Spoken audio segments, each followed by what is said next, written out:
tous, j'espère que vous allez bien. Je suis Ariane, je suis ravie de vous retrouver aujourd'hui pour le premier épisode de ce podcast qui va parler des raisons qui nous poussent à nous reconvertir et des outils pour nous aider à trouver notre voie professionnelle. Avant de rentrer dans le vif du sujet, je tenais à vous remercier de l'intérêt que vous avez manifesté à l'annonce du lancement de ce podcast. J'espère qu'il vous plaira. Un Français sur deux, c'est la proportion de la population qui déclare avoir déjà envisagé de changer de métier selon une étude BVA parue cette année. Je suppose que si vous êtes là aujourd'hui, c'est que vous en faites probablement partie et que vous avez vos raisons personnelles. Et on va commencer d'ailleurs par un petit exercice. Oui, je vous mets au travail. Donc vous pourrez le faire à la suite de ce podcast ou quand vous aurez le temps, quand vous serez tranquillement posé chez vous. Mais pour trouver les raisons qui vous ont poussé à répondre oui à la question « Avez-vous déjà envisagé de changer de métier ?» Essayez de répondre à cette petite série de questions. Ça va pas être long, je vous promets. Donc, posez-vous la question suivante. Qu'est-ce qui ne me convient pas ou qu'est-ce qui ne me convient plus dans mon métier actuel?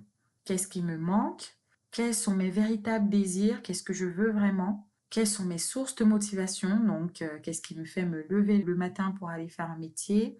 Puis, une dernière question, comment est-ce que je redonne du sens à mon métier? Donc, parfois, notre envie de changement vient du fait qu'on a des aspects, on est focalisé sur des aspects de notre métier qui ne nous plaisent plus ou ne nous plaisent pas, alors qu'il y a plein d'autres aspects au final qui nous plaisent quand même. Donc, pour essayer de réfléchir sur ce point-là et d'établir un diagnostic, c'est intéressant de se poser et de trouver les raisons personnelles pour lesquelles vous avez déjà envisagé de changer de métier. Mais, selon justement le site réinventetsontravail.com, je vais vous parler aujourd'hui de 16 raisons qu'ils ont listées en interrogeant des personnes et peut-être que vous allez vous retrouver là-dedans après avoir fait l'exercice dont je vous parle. La première raison est le fait d'être en phase avec ses valeurs.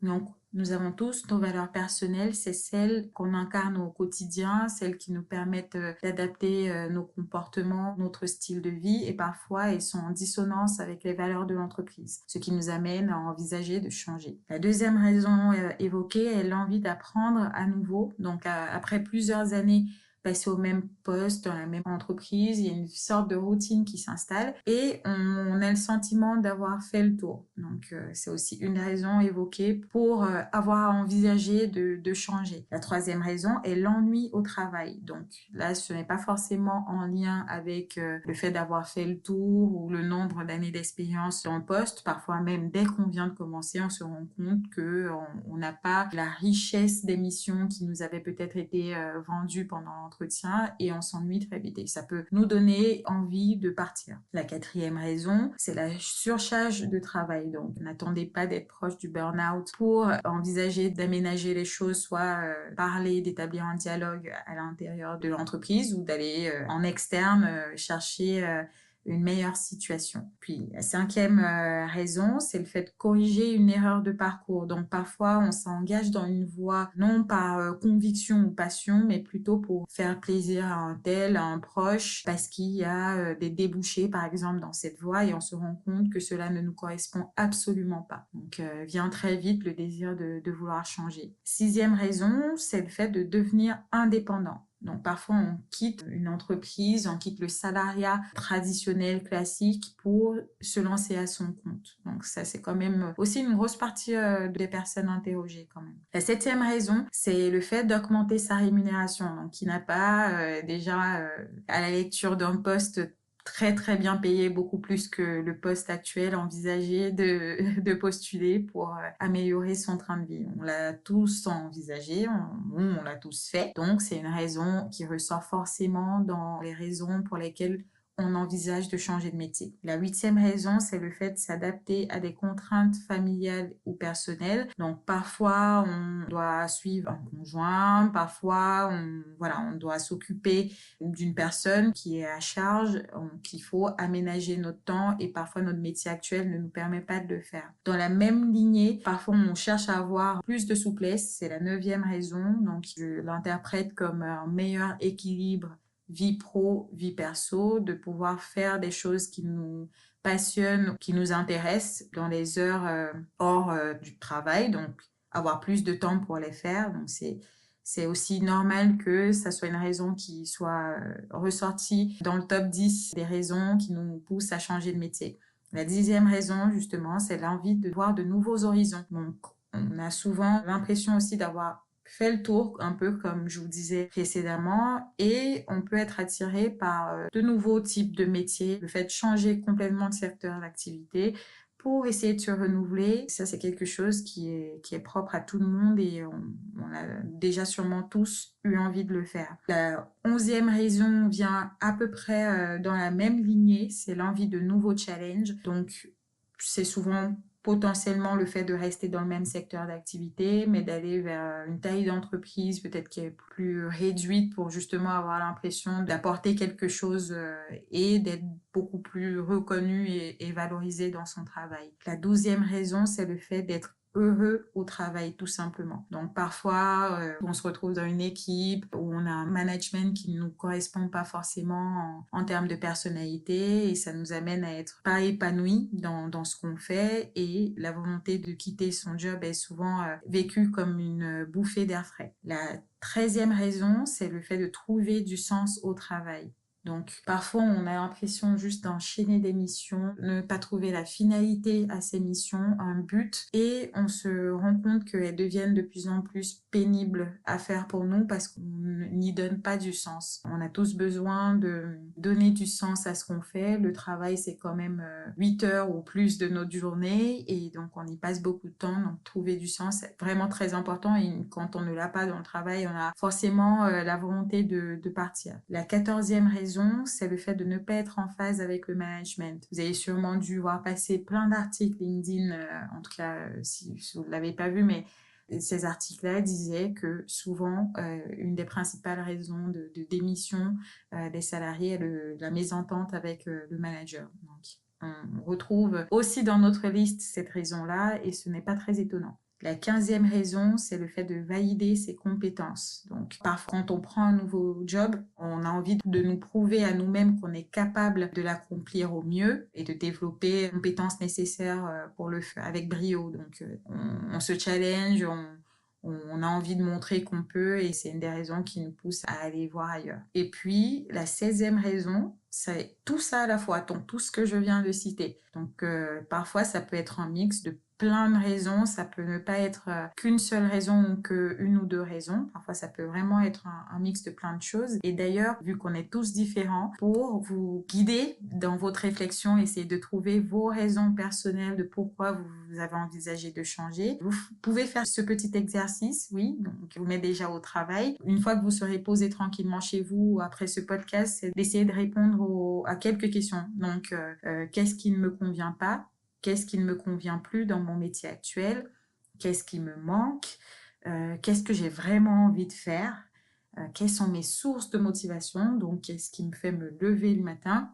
Ou encore, comment est-ce que je redonne du sens à mon métier? Pensez-y vraiment profondément, posez-vous. Ça vous aide, vous, à vous connaître aussi et à développer justement le leadership de soi, de votre connaissance de vous-même. Et ça vous donnera aussi l'impression que quand vous allez prendre des décisions, vous allez les prendre en connaissance de cause et c'est très valorisant. Donc, une fois qu'on a brossé ces raisons-là, je vais maintenant vous parler des outils qui nous aident à trouver notre voie professionnelle. Maintenant que vous vous êtes dit, OK, j'envisage de changer de métier, mais est-ce que je peux trouver un métier qui soit vraiment en phase avec ma personnalité? Pour quel métier suis-je vraiment fait? Donc, c'est souvent des questions qu'on se pose pour se dire quel est mon prochain move professionnel. Est-ce que je vais me retrouver dans quelque chose qui me plaît? Si oui, comment trouver ce qui me plaît? Et on va aborder donc les outils qui nous aident à trouver notre voie. Vous en avez sûrement entendu parler et selon le site travail-emploi.gouv.fr, le bilan de compétences peut se définir comme un outil qui permet d'analyser ses compétences professionnelles et personnelles, ses aptitudes et ses motivations en appui d'un projet d'évolution professionnelle et le cas échéant de formation. Donc, toute personne active peut bénéficier d'un bilan de compétences, que ce soit des salariés du secteur privé comme public ou des demandeurs d'emploi qui le font financer par Pôle emploi. Pour les salariés du secteur privé ou public, vous pouvez le faire financer par votre dispositif de compte personnel de formation, donc le CPF. J'en parlerai du CPF un peu plus lors d'un prochain épisode pour ceux qui ne savent pas ce que c'est. Donc vous pouvez le faire financer par le CPF comme je le disais, mais aussi par votre employeur. Donc il suffit juste de lui en parler. Donc le bilan de compétences, c'est un outil qui est très détaillé, très complet parce qu'il dure au maximum 24 heures réparties sur plusieurs jours ou plusieurs semaines où vous êtes accompagné par le prestataire qui fait le bilan de compétences pour vous aider à trouver votre projet professionnel. Donc il comprend 3 principales phases. Une phase préliminaire qui a pour objectif d'analyser vos demandes et votre besoin, de déterminer le format qui est le plus adapté à votre situation et de définir avec l'organisme de bilan les modalités du déroulement du bilan. La deuxième phase, c'est une phase d'investigation qui vous permet de construire justement votre projet professionnel et d'en vérifier la pertinence ou d'élaborer une ou plusieurs alternatives. Donc, pour pouvoir avoir plusieurs options de métier qui correspondraient bien à votre projet professionnel. Et la dernière phase est une phase de conclusion où, par la voie d'entretien personnalisé avec les accompagnateurs de l'organisme, vous appropriez les résultats détaillés de la phase d'investigation et ça peut aussi vous aider à envisager un entretien de suivi avec le prestataire de bilan pour voir si vous mettez bien en place les actions que vous avez définies au sortir du bilan de compétences. Donc c'est le premier outil, je vous invite à vous documenter dessus si ça vous intéresse. Comme je vous ai dit, techniquement c'est gratuit, donc c'est intéressant quand on veut changer de voie de s'intéresser à celui-là. Le deuxième outil, c'est le test MBTI, donc MBTI pour Myers-Briggs Type Indicator. Donc Myers-Briggs, c'est le nom de leurs auteurs, les auteurs du test, pardon, qui est un test qui est gratuit en ligne, que vous pouvez faire très facilement en 10-15 minutes, qui vous donne une liste de métiers qui correspondent à votre personnalité. Il est très facile à faire, je l'ai fait, il est même très ludique. Et ce test définit 16 types de personnalités différents. Donc ces 16 types sont définis selon 4 grandes représentations. Donc la façon d'être au monde, le fait d'être introverti ou extraverti, la perception des informations, si elle est purement factuelle ou si on y cherche du sens, on creuse, et la prise de décision, si elle est logique ou basée sur le feeling. Donc, en fonction de ça, vous avez donc 16 types psychologiques que vous pouvez explorer et les résultats vous sont envoyés par mail directement après avoir répondu aux questions du test avec la liste des métiers que vous pouvez potentiellement faire. Le troisième outil dont je vais vous parler est le test Ikigai, qui est lui aussi un outil en ligne qui est gratuit, tout comme le MBTI, que vous pouvez faire rapidement et qui se compose de 4 phases. Première phase, c'est qu'est-ce que vous aimez? La deuxième, c'est en quoi êtes-vous bon? La troisième, c'est de quoi le monde a-t-il besoin? Donc votre contribution au monde, comment vous pouvez apporter aux gens. Et puis la quatrième, c'est pourquoi pourrait-il vous payer? Donc c'est hyper intéressant parce que c'est très axé métier et donc voilà, c'est le sujet même dont on parle dans ce podcast et il est intéressant parce qu'il vous aide à au moins déjà déblayer ce que vous pouvez avoir comme métier pour justement vous reconvertir. Donc ces 3 outils, je les ai choisis parce qu'ils sont faciles d'accès, parce qu'ils sont simples et parce que c'est une première phase pour vous guider dans votre cheminement pour trouver votre voie professionnelle. Toutefois, je reste persuadée que nous ne sommes pas définis que par 16 types psychologiques. Pour prendre l'exemple du MBTI, nous sommes tous des êtres singuliers, complexes, on a chacun nos besoins et nos aspirations uniques et pour être au plus précis de nos besoins, de ce qu'on veut vraiment faire, il serait intéressant aussi de poursuivre la démarche et de se faire accompagner par des experts, des coachs qui sont spécialisés dans le fait de nous aider à trouver notre voie parce qu'au moins le suivi sera personnalisé et ça répondra au plus près, au plus juste en tout cas à nos besoins. Ces tests sont bien, c'est une première phase, comme je disais, déblayer le chemin, mais c'est intéressant quand même, quand on veut aller plus loin, d'essayer de se faire accompagner. Nous arrivons à la fin de ce premier épisode, j'espère qu'il vous aura plu, qu'il vous aura apporté quelques informations utiles, que vous allez faire l'exercice de savoir pourquoi vous avez déjà envisagé de changer de métier avec les questions que je vous ai posées en début de podcast. Je suis très excitée excitée à l'idée de vous retrouver pour le prochain épisode où là, on va parler des dispositifs de financement de formation qui existent. J'espère vous retrouver nombreux et à bientôt. Upgrade Podcast, une société du groupe Upgrade by Legends, vous a présenté À quoi le pont vers ta nouvelle vie pro, le podcast. Une production autour des informations pratiques et des outils pour assurer une bonne transition professionnelle, présentée par Ariane. Rendez-vous sur upgradepodcast.paris pour découvrir tous nos autres podcasts. Passez une belle journée lumineuse.